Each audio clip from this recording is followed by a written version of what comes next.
आदाब, खुश आमदीद। पॉडकास्ट के इस एपिसोड में आपका खैर मकदम करती हूँ। मैं आपकी होस्ट रेशमा आफ्ताब। लोकसभा इंतखाब के पेश नज़र इंतखाबी कमीशन की टीम का हर रियासत में इंतखाबी तैयारियों का जायज़ा लेने के लिए दौरा जारी था। इसी सिलसिले में सबसे आखिर में इंतखाबी कमीशन की टीम ने कश्मीर का दौरा किया। कश्मीर में इंतखाबी कमीशन की टीम 3 रोज़ा दौरे पर थी और 3 दिनों के दौरे में इंतखाबी कमीशन की टीम ने मुख्तलिफ सियासी पार्टियों, इंतजामिया के अफसरान और दिगर लोगों के साथ मीटिंग की। इस दौरान chief election commissioner Rajeev Kumar ने PDP, National Conference, BJP, CPIM और कांग्रेस के नुमाइंदा वफ्द के साथ इंतखाबी तैयारियों का जायजा लिया और इस पर गुफ्तगू भी की। इस दौरान सियासी पार्टियों ने लोकसभा के साथ कश्मीर के असेंबली इंतखाब कराने की मांग भी रखी।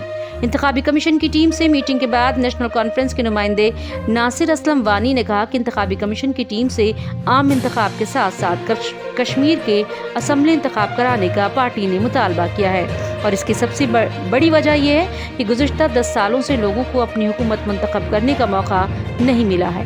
वहीं NC लीडर सकीना इत्तू ने कहा कि उन्होंने आवाम को जमहूरी हक दिए जाने की मांग उठाई और इत्तू ने EC की टीम से कहा कि अमरनाथ यात्रा शुरू होने से कबल असेंबली इंतखाब कराए जाने चाहिए ताकि हिफाजती नुक्ते नज़र से सूरत हाल चैलेंजिंग ना हो।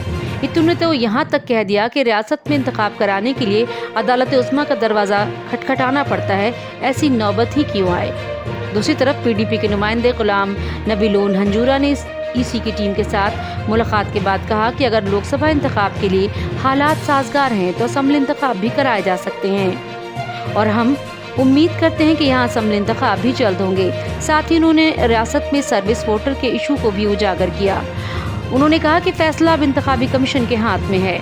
वहीं BJP के नुमाइंदों ने भी EC की टीम से मुलाकात के बाद कहा कि BJP ने भी रियासत में असेंबली इंतखाब कराए जाने की ख्वाहिश का इजहार किया है और इसके साथ ही BJP लीडर RS पठानिया ने कहा कि उन्होंने इंतखाबी कमीशन की टीम से पोलिंग फीसद में कैसे इजाफा हो इस पर भी गुफ्तगू की और लोग कैसे आसानी से अपना वोट कर सके इस मौजू पर भी बातचीत हुई।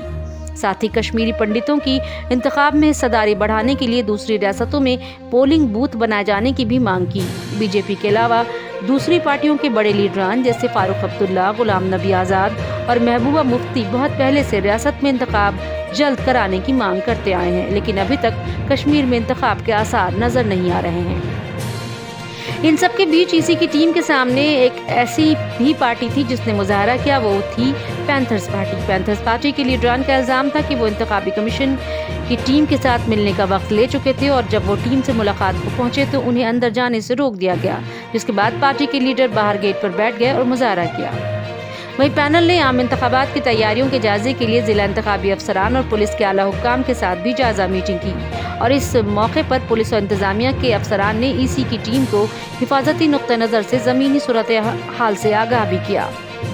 इसके अलावा भी टीम ने मुख्तलिफ लोगों से सलाह मशवरा किया और उसके बाद प्रेस कॉन्फ्रेंस करके वहाँ के हालात पर तफसील से गुफ्तगू की।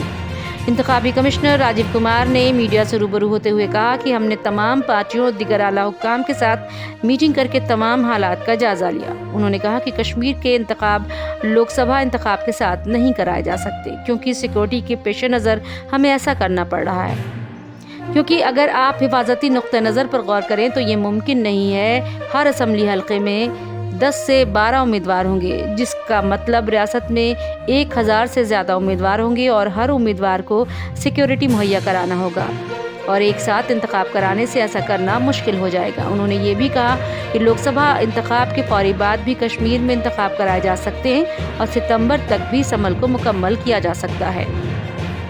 अगर हम बात करें अदालत उज़्मा की तो कश्मीर में जब दफ़ा 370 पर अदालत उज़्मा ने 11 दिसंबर को फैसला सुनाया था तो उसके साथ ही अदालत उज़्मा ने कश्मीर असेंबली इंतखाब कराने पर भी तबसरा करते हुए सितंबर 2024 तक कश्मीर में असेंबली इंतखाब कराने की बात कही थी। इन सब के बीच इंतखाबी कमीशन ने अब ये वाज़ेह कर दिया है कि असेंबली इंतखाब में अभी ताख़ीर है और इससे कश्मीर की रियासती पार्टियों में नाराज़गी पाई जाती है। कश्मीर की सियासी पार्टियों का कहना है कि हमें इंतखाबी कमीशन की टीम से मुलाकात के बाद एक ऐसी उम्मीद जागी थी कि यहाँ आम इंतखाबात के साथ साथ असेंबली इंतखाबात भी कराए जाएंगे, लेकिन इंतखाबी कमीशन के फैसले से आवाम और पार्टियाँ मायूस हुई हैं। आखिर कब तक अवाम अपने जमहूरी हक से महरूम रहेंगे। CPIM के लीडर यूसुफ तारिगामी ने कहा कि फारूक अब्दुल्ला ने वन नेशन वन इलेक्शन की हिमायत करते हुए कहा تھا کہ اس کے تحت کشمیر سے ہی اس کی شروعات ہوگی، لیکن ایسا کچھ نہیں ہوا اور کشمیر کے عوام اور سیاسی پارٹیاں کئی برسوں سے ایک چنی ہوئی سرکار کے بغیر رہ رہی ہیں۔ خیر، یہ تو تھی کشمیر کے اسمبلی انتخاب کی بات، جو اب عام انتخاب کے بعد کب ہوں گے، کب تاریخوں کا اعلان ہوگا، یہ وقت بتائے گا۔ لیکن ملک میں عام انتخابات کے لیے ہلچل تیز ہو گئی ہے اور چناوی بگل بچ چکا ہے اور سیاسی پارٹیوں نے کمر کس دی ہے۔ آپ ہمارا اشارہ سمجھ گئے ہوں گے۔ اگلے پوڈ کاسٹ میں ہم بات کریں گے کل ہوئے لوک سبھا انتخاب کی تاریخوں کے اعلان کی۔ آپ کو ہمارا یہ ایپیسوڈ کیسا لگا؟ اپنے خیالات کا اظہار کمنٹ سیکشن میں ضرور کریں اور مجھے دیں اجازت۔ خدا حافظ۔